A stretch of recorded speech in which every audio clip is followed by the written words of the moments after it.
kedua dosa yang tetap mengalir meski sudah meninggal. Bismillahirrahmanirrahim. Assalamualaikum warahmatullahi wabarakatuh. Sahabat rahasia kolbu rahimakumullah. Setiap makhluk hidup pada akhirnya akan mengalami kematian, tidak terkecuali manusia. Kehidupan yang kita jalani sekarang adalah hanya menunggu waktu untuk kembali kepada kehidupan yang sebenarnya, yaitu kehidupan akhirat. Ketika ajal menjemput, maka akan terputuslah semua amal manusia kecuali 3 perkara, yaitu sedekah jariah, ilmu yang bermanfaat, dan anak soleh yang mendoakan.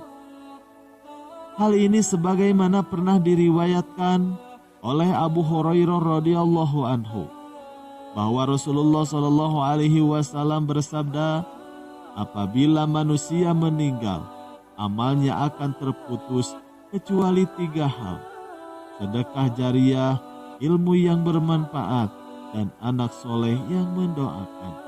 Riwayat dari An-Nasa'i dan Tirmizi. Sebagai seorang muslim yang taat, tentunya kita sangat mengharapkan amal ibadah yang kita lakukan selama ini bisa menjadi bekal amal di hari kiamat nanti, yaitu amal yang bisa mengantarkan kita menuju ke surganya Allah Subhanahu wa Ta'ala. Amal jariah adalah amal yang pahalanya akan terus mengalir meski si pengamalnya telah meninggal dunia. Amal ini bisa berupa amal kebaikan maupun amal keburukan. Ketika semasa hidup gemar melakukan amal jariah, maka pahala sedekah tersebut akan terus mengalir sekalipun telah meninggal dunia. Begitu juga dengan amal keburukan yang dilakukan semasa hidup akan terus mendapatkan kucuran dosa meskipun telah meninggal.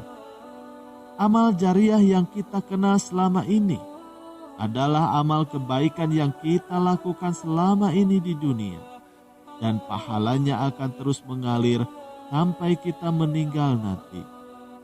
Tapi ternyata amal jariah itu ada pula amal jariah dalam keburukan, yaitu di mana seseorang semasa hidupnya banyak mempengaruhi orang dalam keburukan terus-menerus. Maka dosa dari perbuatan tersebut akan terus mengalir walaupun orang yang mempengaruhi hal buruk tersebut sudah meninggal dunia.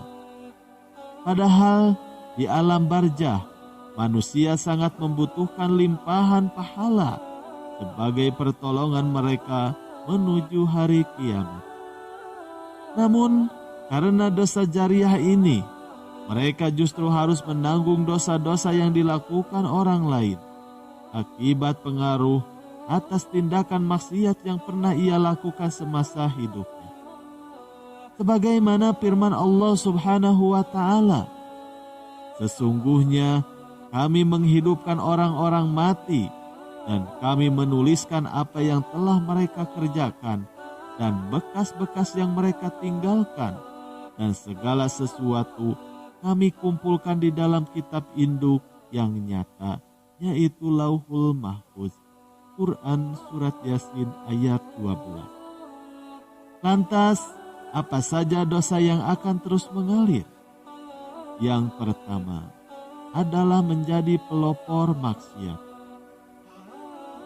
Orang yang menjadi pelopor dalam perbuatan maksiat adalah orang yang paling rugi. Sebab dia akan menanggung semua dosa yang dilakukan oleh orang-orang yang mengikuti jejaknya dan terus mengikuti apa yang pernah diajarkan dalam hal kejelekan. Baik itu meniru dengan paksaan ataupun meniru dengan secara sukarela. Ini akan sangat bagus apabila yang diajarkan adalah hal-hal yang baik, namun akan sangat rugi jika keburukanlah yang diajarkan.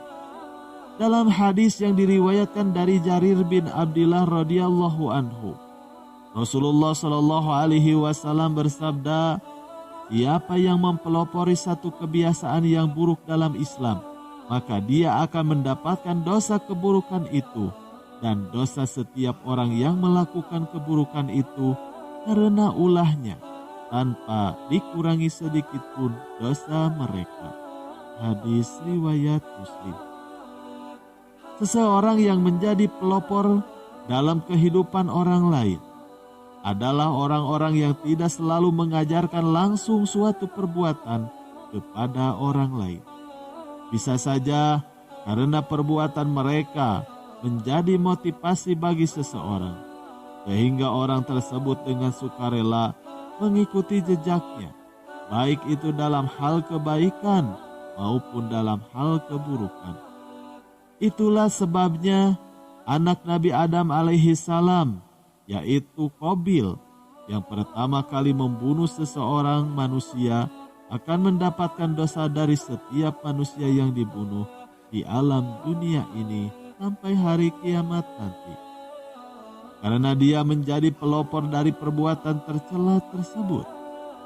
Sebagaimana sabda Nabi Shallallahu Alaihi Wasallam, tidak ada satu jiwa yang terbunuh secara zalim, melainkan anak Adam yang pertama kali membunuh akan mendapatkan dosa karena pertumpahan darah itu. Riwayat Al-Bukhari, Muslim, dan yang lainnya.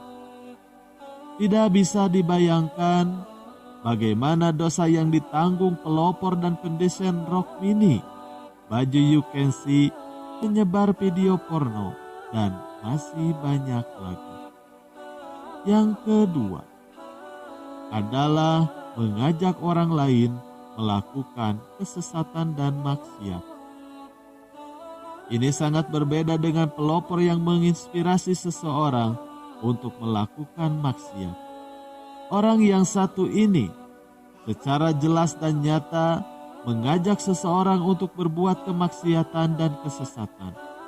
Mereka merupakan orang-orang yang secara khusus dan terlatih untuk mempengaruhi seseorang agar berbuat maksiat kepada Allah dan makhluknya.